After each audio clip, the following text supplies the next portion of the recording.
Hey guys, what's up? It's YGO Box here again, and in this video we are going to be looking at my first place Paleozoic deck, Paleozoic frogs from our last weekend's local. We had a lot of fun on Sunday, and yeah, big shout out to Yodi because he actually organized the tournament. It was really good. We were with, I can't remember with how many we were, but we had a blast. So I was playing Paleozoic frogs. It kind of got well because maybe you have noticed it on my channel lately, but I've been experimenting with this deck a lot. So I started out by playing Spellbook frogs, then went to Demise frogs, then went back to Spellbook Demise frogs, and now I came up with this. So this is kind of like pure Demise frogs, and I think this is kind of the best engine that you can play. So I'm gonna show you guys the deck. So without further ado, yeah. So we're playing triple Swap Frog. Swap Frog is awesome. This is just the best card in the deck. I think you guys all know what it does. It gets everything rolling and it makes your deck actually work. Then we're playing obviously the triple dupes. You need these to banish, and also you can like set this on your field, special summon it with swapping your opponent's. You can use Totally Awesome's effect on your opponent's turn. Special summon this out in defense position so your opponent can only attack this guy. Or when you get rid of it, you can just add like a Swap Frog from your deck to your hand, which is really good. And the last two cards, we're playing double Ronin Totem because you can banish all your other stuff to special summon this guy out, and it's kind of like the instant Totally Awesome that you have. So yeah, really good. Up next, I'm going to show you guys the spell lineup. So the spell lineup is pretty simple. So we're playing triple Demise because it's insane. This card, and because you're playing really like a lot of trap cards, you can clear your hand of traps by setting them, and then you can like activate card Demise and don't need to discard anything, which is always nice. So for the last two cards, we're playing double Pot of Desires. Desires is like this. I have like a strange energy, the strange relationship with Pot of Desires. I really like the card, but I don't like to play it at 3. I don't like to play that 1, and I kinda don't like to play it at 2, but you need it, and then I prefer to play it at 2, so yeah, that's why I play him 2 times. For the Paleozoic trap lineup, so we're playing, obviously, triple Morella. Morella is one of the bests. It's just sent out like another trap card to the graveyard, like if your opponent has like if you're going like in game 2 and you know that your opponent is probably going to be siding in those Denko Sekas, you can chain this on their standby phase, send the how is it called again, the breakthrough skill from your deck to the graveyard, and then when you want to activate your set set trap cards, you can just use the breakthrough skills effect from the graveyards to negate the Denko's effect. So that's really powerful. We're also playing triple of the Book of Moon. Yeah, this is kind of insane, so you need this guy. What I did notice is that this is not always going to be like a really good card, because sometimes when you're facing, I don't know, like when you're facing something like a Masterpiece which is unaffected, and they know that you're playing Paleozoic, they will only like put down the Masterpiece. And then this guy is kind of dead because they will most likely make their Masterpiece unaffected by traps. So yeah, it's a good card, but when you're facing like the Draco matchup, it's not really that good. So yeah. Up next, we're playing triple of the MS tier. This is the best Paleozoic card in my opinion. So yeah.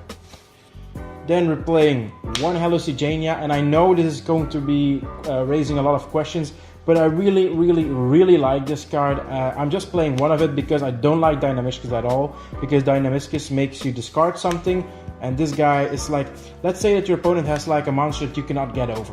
Let's say, I'm trying to think of something, let's say there is a monster with 4000 attack on the field and you cannot run over it. And it cannot be destroyed by card effects. So it's kind of simple then. You just let them attack into your tree toad, you flip this thing, it will halve its attack in the damage step, and therefore your opponent's monster will only have 2000 and blow itself up because it will die, because that's a weaker attack. And it's a paleo target, so I really like this. Then we're playing one Dynamishkis. I don't like the card at all. I know it's a good effect, really. I'm not going to say that, hands down, it's a good effect. But discarding one is kind of stupid because you are playing, because I'm playing Demise. And thanks to that I need to discard like my hand during the end phase, which makes sure that if I have this card set face down, I am not able to chain it because my hand will be empty thanks to Demise. So that's why I'm only playing one. If you're not playing Demise, like when you're playing like the Spellbook engine or just a regular like Joshua Smith plays decks at the moment, like with triple Pot of Desires, and that's going to be it for drawing spells, then the Dynamishkis is really good because you will always have like stuff in your hand. So yeah. For the last card, we're playing one of the Leech, Paleozoic Leechnoilia. I don't know, really, these names are fucked up. So yeah, this guy is really good because like when you desires and you, let's say you desire and you throw away 2 of your Ronin totems, but you kind of need the Ronin totems, so you can activate like Leoncholia and put one of the Ronin totems back in your grave and start your plays again. So that's really good. That's why I'm playing one of them. Then for the other trap cards, which is going to be the last cards of the deck, so we're playing triple Reckless Greets. Yeah, awesome card, draws 2. And because you have that much draw power in the deck, it doesn't really feel like the turn. Well, the 2 turns that you're not drawing, you don't really feel them. So yeah. Then I'm playing triple Dimensional Barrier because this is a really good card. And yeah, I also like it because it has a lot of synergy with the deck, even though like your opponent has no field, but you want to establish your Toad place, your Totally Awesome place. You can just activate it and call like, I don't know, what the hell, let's say Synchro, and then chain your Paleo on it to summon your special summon your Paleo, and it won't affect you, but you get your Paleo from the graveyard. So really nice. Then we're playing the Solemn package, so we're playing 1 Solemn Warning and 3 Solemn Strikes. Really nice. Yeah, I know it's kind of weird because I have 2 secrets and like 1 super, but yeah, doesn't really matter. These are absolutely busted in the weekend. I really am happy that I was playing the 4 Solemns. So yeah. Up next we're playing double Floodgate Trap Hole. It's a really good card. And that's the main reason that I was playing it. If I would have been expecting like something like World Challenge, then I would have not played it, but yeah, there were no World Challenge players, so yeah. We're playing double Mirror Force because Mirror Force is actually like a busted card, so yeah. MVP of the whole freaking Sunday, Double Mistake. Really good because you can chain and special summon of it, and when you already like establish your board, and your opponent, let's say that you're facing like a Draco player and your opponent has nothing but they draw the diagram, you can just chain Mistake and they will not be able to add from the deck. I think that they even cannot activate diagram because adding the Draco from their deck to their hand is a requirement. So if I mistake it, I don't think they can chain on it. So yeah, really nice. Last 2 cards are playing 1 Breakthrough Skill, you need to play it, and 1 Torrential, you need to play it, but if you want to, you can take the Torrential out for like a Lost Wind if you feel better with it. So yeah, that's pretty much it for the main deck. So guys, we're up to the extra deck. We are playing the triple Totally Awesomes. You need to play 3. It's the best card in the freaking deck. So yeah, it's what made the deck so good. So yeah, for the one-off XYZs, we're playing 1 Sky Cavalry, and I was really happy that I was actually playing this in the extra deck because I played 1 match against Blackwing, shout out to Alexander, and he made like the Blackwing, I don't know what the fuck, the level 7 dude, the old one, Armor Master, how is he called again? He was playing that dude, and that dude cannot be destroyed by battle. And I had no monster, I really could get over it, so yeah, he kept like looping it back to the field, which is kind of annoying. I think he was stalling to draw it out in time because I was already like 1-0 ahead.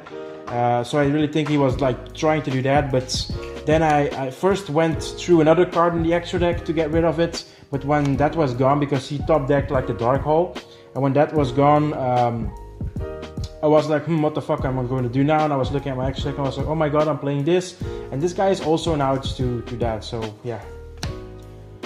And this guy was the other one, so the Phantom Knight of Cursed Javelins. This guy got rid of the first Armor Master, sorry. So really good. So you need to play this. I don't know if you don't know what it does. I will read the effect for you. So you can detach one XYZ material from this card, then target one face-up monster your opponent controls. Until the end of this turn, change its attack to 0. Also, it has its effect negated. This effect can be activated during either player's turn. So that's really good, you know. That's like insane. Then we're playing the one Daigusto Phoenix because you need to if you want to like OTK or something your opponent, I don't know. Crumbalocos, never made this. I'm even thinking of taking it out, but I understand that there might be situations that this guy actually is necessary for you, so yeah. And then for the Paleos, I'm playing double Paleo cards, so one Anomalic Harris and one Paleozoic Opabenia. Never went into one of this, but if I had to take like out something for the Cat Shark, I would take this one out for the Cat Shark and just play one of this because you don't really need either of these. I understand that they are good, but it's weird to play them. For the Link monsters, I am playing double Mistar Boy because he opens up 2 zones, which is kind of insane. And also, like when he's destroyed, you can add stuff to your hand. So yeah, very nice. One Proxy Dragon, kind of the same reason. It opens up 2 zones. One Link Spider for, let's say that your opponent switches control or something of a monster. I don't know, I just liked playing it to have the option if I needed it that it was there. And that was pretty much like the main reason why I was actually playing it, so yeah. Because there are still things like a lockdown, I don't know, whatever that could happen. Like, let's say for some apparent reason you're playing like against Chainburn, you can then use these things, the tokens. Well, let's say they play Ojama Trio on you. You can use the tokens to link, and normally it only says that you take the damage when the tokens are destroyed, while if you use them as a link material, they're not destroyed and they just leave the field, so you do not take the damage. And if you look very carefully, that is link 2, link 2 and link 1. So Ojama Trio is 3, so you can get rid of these and make a Decode Talker of it. So that's pretty much one of the main reasons that I am playing these two, so yeah.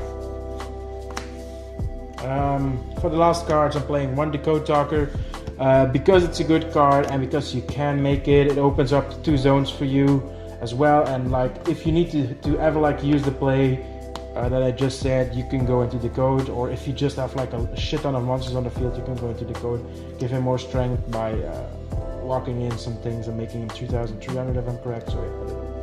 And for the last one, I'm playing one Topological Bomber Dragon. Can you see it? I don't know. Ooh. Can you see this? This is a pretty card, guys. This is a motherfucking pretty card. Pretty. I really like it. So, yeah. I was just playing it because it's actually just... I'm just playing it because it's a pretty card. I know I sound like an idiot, but you never make this. Well, you can. Theoretically, you can make it, but if you're making this, then you're minusing a lot, because then you had better options. Like you could have gone into maybe Mr. Boy double and double Tree Toad or Totally Awesome, sorry. You could have done that, but you made this, so I'm just playing it because it's pretty.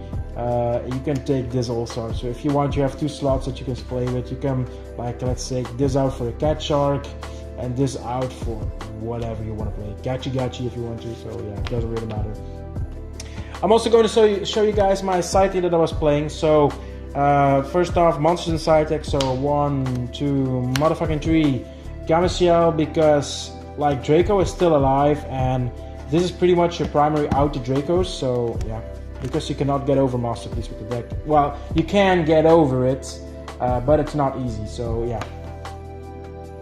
Then I'm playing double Cyclone. You never know, like in the Draco matchup, and you can like banish their shit. It's really good, so yeah.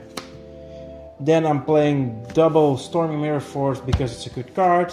And like if you're playing like against a really aggressive deck, like I'm maining 2 Mirror Forces, but let's say that you're playing against something, I don't know, like a Blue Eyes White Dragon deck, which mains triple of the Blue Eyes Chaos Max Dragon, yeah, you're going to have a hard time. Because I was playing at my other local, like we have locals in Yper and we have locals in Westende, and I was playing against this one guy. He played like the Chaos Max build of Blue Eyes.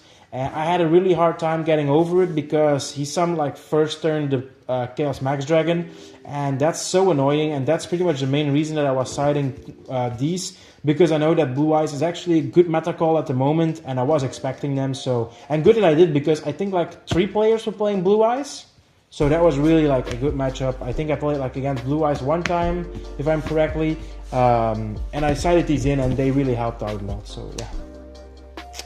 I like playing double Heavy Storm Duster because it's a good card, and if you're facing like something, I don't know, like Pendulum Magicians or something like that, this really helps you out. And also in the mirror, if there is going to be like a mirror match or something, a really good card. Also against your Draco, really good card. It doesn't really matter, everything that actually has like a back row is reliant on something called Spell the Trap that needs to be set, or on the field, doesn't really matter. It's a good card. Also ABC, everything like Heavy Duster Storm is a really good card. It's the costless, like I say, it's the costless version of Twin Twister, but it's a trap which you need to set, so that's kind of annoying, but it's a really good card, because especially in Paleo, because you can get a Paleo of it, so yeah, really nice. Then I was playing double Unending Nightmare, also because I kind of was expecting to see some Pendulum Magicians, so yeah. And I was also playing double Anti-Spell Fragrance, because you need to. I started out thinking I would need 3 of these, but yeah, experience taught me like in the last couple of weeks that you don't need to. If you're main deck, if you're extra side decking all this stuffs, if you're side decking all this and this, if you're side decking those, that's like a shit ton of trap destruction and spell destruction. You don't really need to play 3 anti-spells if you're playing this much, so yeah, god damn it. Last 2 cards were really motherfucking MVP, and I kind of felt stupid because I sided these in like pretty much every fucking game that I played Sunday, and I never managed to draw them. It was motherfucking Gravity Bind, and I know it's stupid, but all your monsters in Paleo, every single one of them is level 2, or is rank 2, or as Link monsters, so your monsters are never affected by this. But let's say that you're playing against a motherfucking Blue Eyes White Dragon deck, you're playing against a Draco deck, I don't care, like pretty much everything is level 4 or more, ABCs, doesn't matter, all of them level 4 or higher. Invokes, I don't care, invokes, there's other things, like even motherfucking spirals, like all those decks are affected by Gravity Bind. So I was actually side decking 2 of them, because this is a really good card against those decks, and it's so hard to out, like, but I know they can, of course, you can say, oh my god, they can play like Cosmic Cyclone, it will be gone. Yes, I know, but on the other hand, like, this stops them. Even if it is for only like 1 motherfucking turn, it doesn't matter, it stops them. And that's just the main reason that I'm playing it. You can say like, if you're playing Draco, you can say, oh, I'm not going to be playing Diagram because they can out it. It's the same reasoning. I really like to play cards that are really good. And I don't want to think about the fact that my opponent can out it, even though that I know that they can. But it doesn't really matter because you're playing a game. And if your opponent outs it, hey, good for them. Give them a clap because they outed your card, they outed your strategy. And I had to say, like, I would be 100% sure that if I would actually have drawn this card in the tournament, my opponent would pretty much just have to say, what the fuck, bro? What the fuck you playing, bro? I'm 100% sure that he would have responded with this like that. So if you're a Paleo player, please consider playing this card, really. Please just consider playing it, because I picked it up especially for this tournament. And look at the fucking artwork. If that is not a pretty card, look, do you want to, if that is not a pretty card, I don't know, like, really, if they would have made this shit in Ultimate, it would have been freaking awesome. So yeah, guys, that's pretty much it again, like the deck profile is over, so if you guys have any questions, any at all, then please comment down below, and also give a big thumb up for my boy Dante here, because he really wants to stay alive. So yeah, this is part of an investment that I did. I really want to give Yoli, I really want to give this guy a big shout out, because like I bought this all from him. Really cool. Got it like at a really decent price, so I bought like the whole freaking core that he had. I did not really pay like a lot of it for it, but it was nice. So thank you again for the nice deal. Just want to show you guys what the hell that I got from him. Yeah, not really important, but just showing it to you guys what I got. Look, boom, boom. And it's just kind of weird because I bought everything this here in his in this pile from him, and like I came home at the evening and I saw that BA is getting new support, so I kind of really purchased this nicely and on time. So yeah, guys, I'm gonna end the video, guys. So I really hope you enjoyed this video. If you learned something and you want to stay updated to what I do or what I don't do, please like the video and also subscribe to the channel. Thank you. So yeah, guys, that's pretty much it. I will see you guys later. YGO Box signing off. Yay!